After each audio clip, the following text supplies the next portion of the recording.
እስኪ አንድ ትንሽዬ ደሴትን አስቡ። ይቺ ደሴት ምንም አይነት የተፈጥሮ ሀብት የላትም። በውስጧም የሚኖሩት ሰዎች ቁጥራቸውን ብዛም ነው። በተለያየ ወቅት በርካታ ሀያላን ሀገራት እጃቸውን በሚገባ ሰደውባታል። በታላቋ ብሪታንያ ከዛም በጃፓኖች ስር ወድቃለች። ከጎረቤቶቿ ጋር አብራ ሀገር ሆና ብዙ ሳትቆይ አትፈለጊም ተብላ ተባራለች።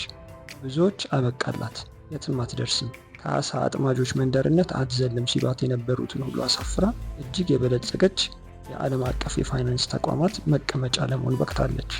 ይህ እንዴት ሊሆን ቻለ? እንዴት መሪዋ ሊ ኩዋን ያው ተስፋ የላትም ተብላ የነበረችውን ሲንጋፖር 50 ዓመት ባልሞላ ጊዜ ውስጥ ታምር በሚመስል ሁኔታ ቀየራት? ዛሬ ስለ ሲንጋፖር አነሳስ፣ ስለ መሪዋ ሊ ኩዋን ያው፣ ስለ ታሪኳና የሀገራችንም ሆነ የአፍሪካ መሪዎች ከሲንጋፖር ምን ሊማሩ እንደሚችሉ እናያለን። አብራችሁን ቆዩ። እንደ አውሮፓውያን አቆጣጠር በ1819 ገና በ14 ዓመቱ የታላቋ ብሪታንያን የቅኝ ግዛት ፍላጎት አስፈጻሚ ወደ ነበረው ኢስት ኢንዲያን ካምፓኒ ተብሎ ይጠራ የነበረውን የእንግሊዝ ኩባንያን የተቀላቀለው ስታንፎርድ ራፍልስ የአሁኗ ሲንጋፖር ደሴት ላይ ያርፋል። ከጥቂት የማላይና ቻይናውያን በስተቀር ማንም የማይኖርባትን ደሴት ስታንፎርድ ራፍልስ በማስተዋል ማየትና ማጥራት ይጀምራል። ይቺ ደሴት በህንድ ውቅያኖስና በደቡብ የቻይና ባህር መካከል የምትገኝ ቁልፍ ስትራቴጂካዊ ጠቀሜታ የሚኖራት ደሴት መሆኗን የተረዳው ብዙም ሳይቆይ ነበር። ስታንፎርድ ራፍልስ በአካባቢው ተጽዕኖ ፈጣሪ ከሚባሉት ከሱልጣን ሁሴን ሻህ እና ከአብዱራህማን ጋር በመደራደር የእንግሊዙ የኢስት ኢንዲያ ካምፓኒ በሲንጋፖር የንግድ ቀጠና እንዲመሰረት ስምምነት ላይ ይደርሳል። ይህ የንግድ ቀጠና ለሲንጋፖር ፈጣን ልማትና እድገት ፈርቀዳጅ ለመሆን ቻለ። ስታንፎርድ ራፍልስ ይቺ ትንሽ ደሴትን ለመጀመሪያ ጊዜ ሲረግጥ ቁጥራቸው ከ1000 የማይበልጥ ሰዎች ይኖሩባት የነበረች ደሴት ስትሆን የንግድ ቀጠናው ከተቋቋመ በኋላ ግን 5 ዓመት ባልሞላ ጊዜ የደሴቷ ነዋሪዎች ቁጥር ከ10,000 በላይ ለመሆን ቻለ።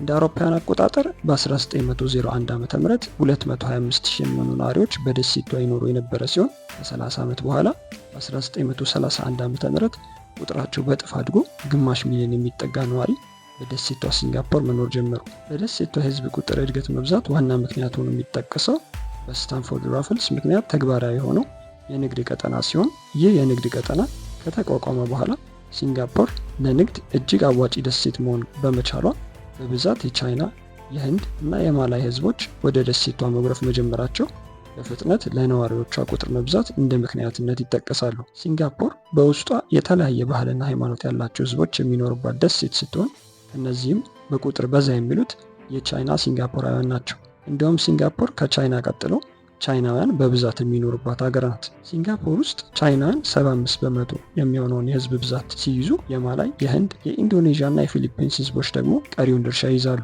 በዚች ሀገር ታሪክ ስማቸው ጎልቶ ከሚጠቀሱ ሰዎች መካከል አንዱና ዋነኛው የሲንጋፖር የመጀመሪያው ጠቅላይ ሚኒስትር የሆነው ሊ ኩዋን ያው ነው ቢባል ማጋነን አይሆንም። እንደ አውሮፓውያን አቆጣጠር በሴፕቴምበር 16 1923 የተወለደው ሊ ኩዋን ያው የዘር ሀረጉ ፔራናካን ተብሎ ከሚጠሩት ቻይና ውስጥ ከሚኖሩ ህዝቦች ይመዘዛል። ሊ በገንዘብ በኩል የተሻለ ደረጃ ላይ ደርሰዋል ከተባሉ ቤተሰቦች ውስጥ የወጣ ሲሆን ትምህርቱንም በመጀመሪያ ሲንጋፖር ውስጥ እድሜ ጠገብ ከሚባሉት ትምህርት ቤቶች ውስጥ አንዱ በሆነውና ኢስት ኢንዲያን ካምፓኒን ወክሎ ሲንጋፖርን ወደ ንግድ ቀጠናነት እንድትቀየር ምክንያት በሆነው በስታንፎርድ ራፍልስ ስም በሚጠራው ራፍልስ ኢንስቲትዩሽን ተከታትሏል።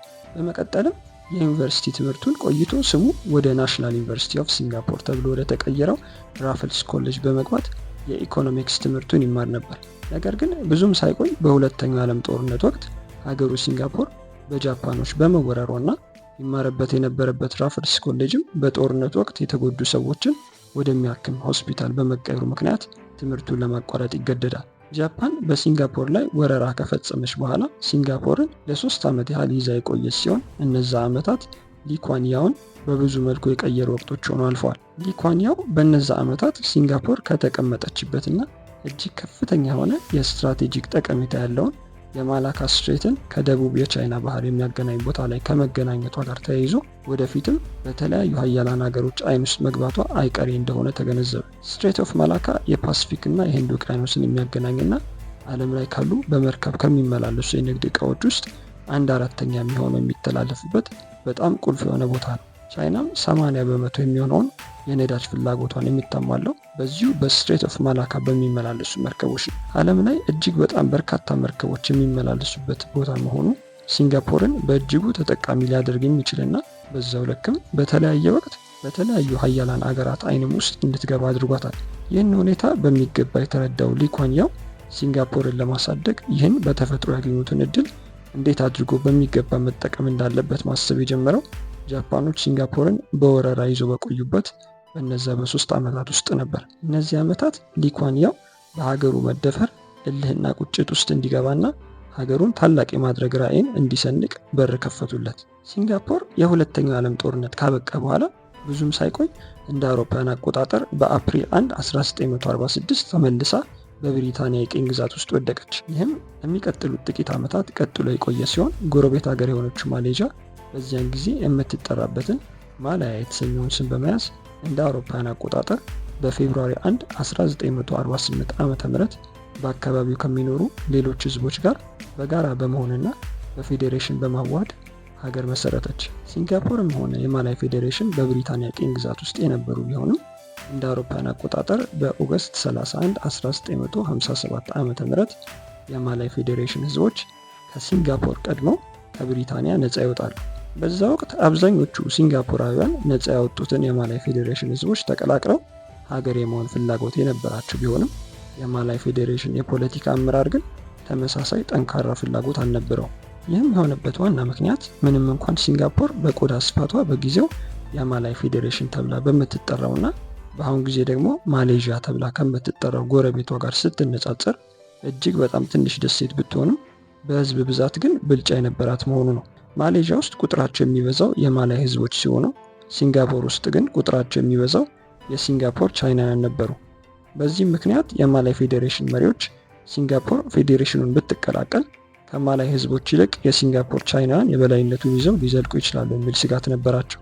ምንም እንኳን የማላይ ፌዴሬሽን መሪዎች ከዚህ ስጋት ሙሉ ለሙሉ ባይላቀቁም ከሲንጋፖር መሪዎች ጋር በመወያየትና በመደራደር በተለይም በጊዜው የሲንጋፖር ጠቅላይ ሚኒስትር በነበረው ሊ ኩዋን ያው ሀሳብ ምንጭነት እንደ አውሮፓውያን አቆጣጠር በ1961 ዓ.ም ሲንጋፖር ከማላይ ፌዴሬሽን ህዝቦች ከብሩናይ ከሰራዋክና ቦርኒዮ ተብላ ትጠራ ከነበረችው ደሴት ጋር በመዋሃድ ማሌዥያ የምትባል ሀገር ትመስረት የሚል ሀሳብ ለውይይትና ለድርድር ቀረበ።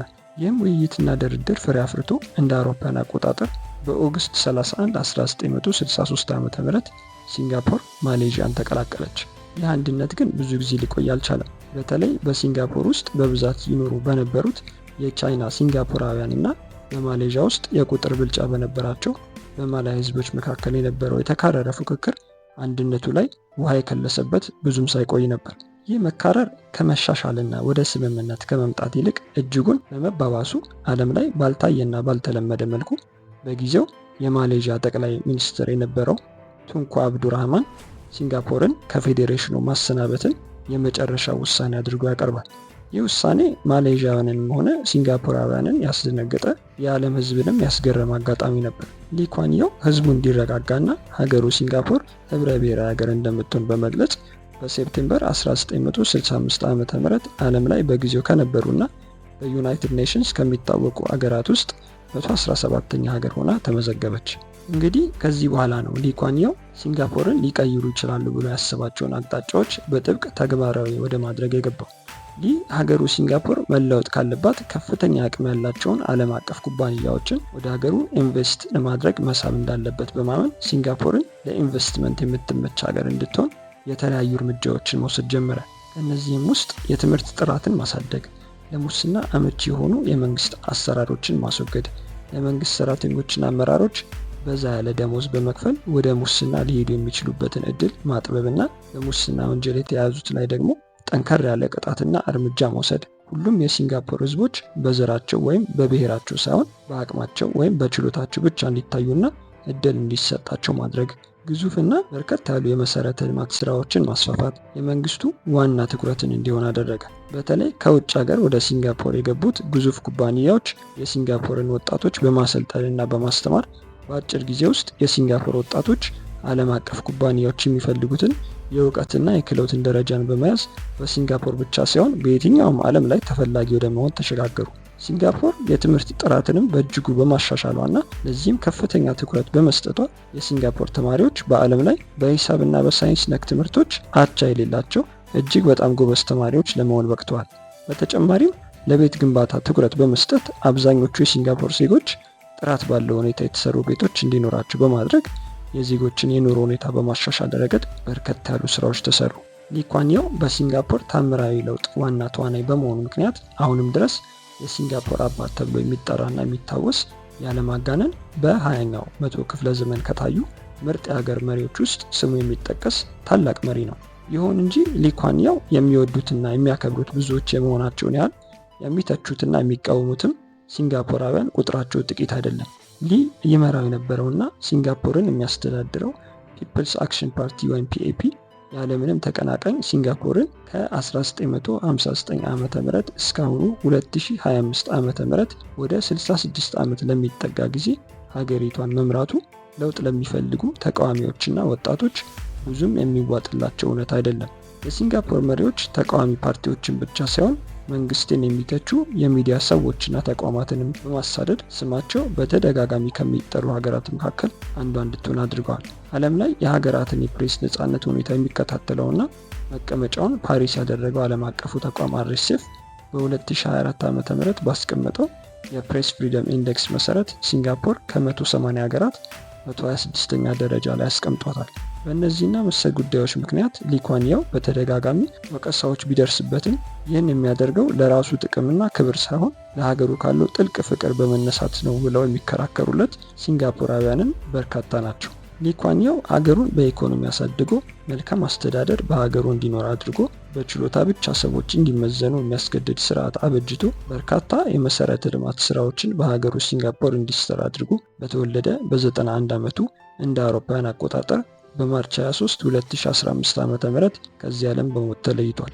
ታዲያ የሀገራችንም ሆነ የአፍሪካ መሪዎች ከሲንጋፖር እና ከምርጥ መሪዋ ሊ ኩዋን የው ምን ይማራሉ? ከወሰዳቸው እርምጃዎችስ የትኞቹ ለሀገራችንም ሆነ ለአፍሪካ ይበልጥ ጠቀሜታ ይኖራቸዋል ብሎ መጠየቅ አስፈላጊነቱ አያጠራጥርም። ይህ ጥያቄ ሰፊ ምርምርና ውይይትን ሊጋብዝ የሚችል ቢሆንም ዋና ዋና ሊባሉ የሚችሉትን 3 ነጥቦች እንመልከት። አንደኛው የሀገራችንም ሆነ የአፍሪካ መሪዎች ከሊ ኩዋን የው ድንቅ የአመራር ችሎታ ሊወስዱ የሚችሉት ሀገርን ለማሳደግ ትምህርት ምን ያህል ቁልፍ መሳሪያ እንደሆነና የትምህርት ጥራትን ማሻሻል ለሀገር እድገት የሚኖረውን ጉልህ ሚና ነው። ሊ ኩዋን የው ስልጣን ከያዘበት ጊዜ ጀምሮ ከፍተኛ ትኩረት የሰጠውና የሰራበትም ነገር ቢኖር የሀገሩ ሲንጋፖር ወጣቶች በትምህርት ላይ ያላቸውን አቅምና አመለካከት ማሳደግ ላይ መሆኑ ሲንጋፖር አሁን ለደረሰችበት የሚያስቀና እድገትና ብልጽግና ምክንያት ሆኗል። ሌላው የሀገራችንም ሆነ የአፍሪካ መሪዎች ከሊ ኩዋን የው ሊማሩ የሚችሉት ትልቁ ቁም ነገር በብሔርና በጎሳ ላይ የተመሰረተ ሳይሆን በእውቀትና በችሎታ ላይ ብቻ የተመሰረተ አስተዳደራዊ ስርዓትን የመመስረትን በተጨማሪም በእውቀትና በችሎታ ተመዝነው ወደ ስራ የሚሰማሩትን የመንግስት ሰራተኞችና የመንግስት ባለስልጣኖችን አይናቸውና ልባቸው ወደ ሙስና እንዳያማትር ጠቀም ያለ ደሞዝ መክፈልና አልፈው ወደ ሙስና የሚገቡት ላይ ደግሞ የማያዳግምና ምሕረት የለሽ ቅጣት መቅጣትን ይሆናል። ይህ በሙስናና በብልሹ አሰራር ለተጨማለቁት የአፍሪካ ሀገራት ስር ነቀል በሆነ መልኩ ችግራቸው ሊፈታና ሊያቃልል እንደሚችል ሲንጋፖር ጥሩ ማሳያ ሆና ልትጠቀስ ትችላለች። ሶስተኛው የሀገራችንም ሆነ የአፍሪካ መሪዎች ከሊ ኩዋን የው ሊማሩ የሚችሉት ትልቁ ቁም ነገር የሀገራቸውን የተፈጥሮ ጸጋና በረከት በደንብ አድርጎ መለየትና ማወቅ ሲሆን በተመሳሳይም ሀገራቸው ውስጥ የሌለውንና ምናልባት ወደፊትም የማይኖረውን ጸጋና በረከት ጠንቅቆ ማወቅ ይሆናል። ይህ ሀገሩ ሲንጋፖር ትንሽ ደሴት መሆኗን፣ የሀገሩ ሕዝብ በቁጥር ትንሽ መሆኑን፣ ከተለያየ አቅጣጫ ጠላት ሊያጠቃት የሚችል ሀገር መሆኗንና በተፈጥሮ ሀብት ይህ ነው ተብሎ ሊጠቀስ የሚችል ነገር እንደሌላት ማወቁ የወደፊቱን የሀገሪቷን አቅጣጫ ሊያስተካከል የሚችልበትን እቅድ በጥንቃቄ እንዲቀርጽ አድርጎታል። በተጨማሪም የሀገራችንም ሆነ የአፍሪካ መሪዎች ሀገራቸውን ለመቀየር የመጀመሪያው ተግባራቸው መሆን ያለበት ሀገራቸውን ጠንቅቀው ማወቅን ይሆናል። ህዝቡ ጠንካራና ደካማ ጎኑ ምንድን ነው? ስነ ልቦናውስ ምንድን ነው? ከተፈጥሮ ሀብት ሌላ ሀገራችን ያላት ጸጋ ምንድን ነው? ሳናቋረጥ ለበርካታ ዓመታት ትኩረት አድርገን መስራት ያለብንስ ምን ላይ ነው የሚለውን ልክ እንደ ሲንጋፖር መሪዎች አጥርቶ መመለስ ግድ ይላል። ክቡራን የቻናላችን ተከታታዮች ዛሬ ትጠቀሙበታላችሁ፣ ትወዱታላችሁ ብለን በማሰብ ስለ ሲንጋፖርና ስለ መሪዋ ሊ ኩዋን የው ይህንን ቪዲዮ አዘጋጅተን አቅርበንላችኋል። ቪዲዮን ከወደዳችሁት ላይክ እና ሰብስክራይብ በማድረግ አበረታቱ። በሌላ ጊዜ በሌላ ቪዲዮ እስክንገናኝ ሰላም ሁኑ።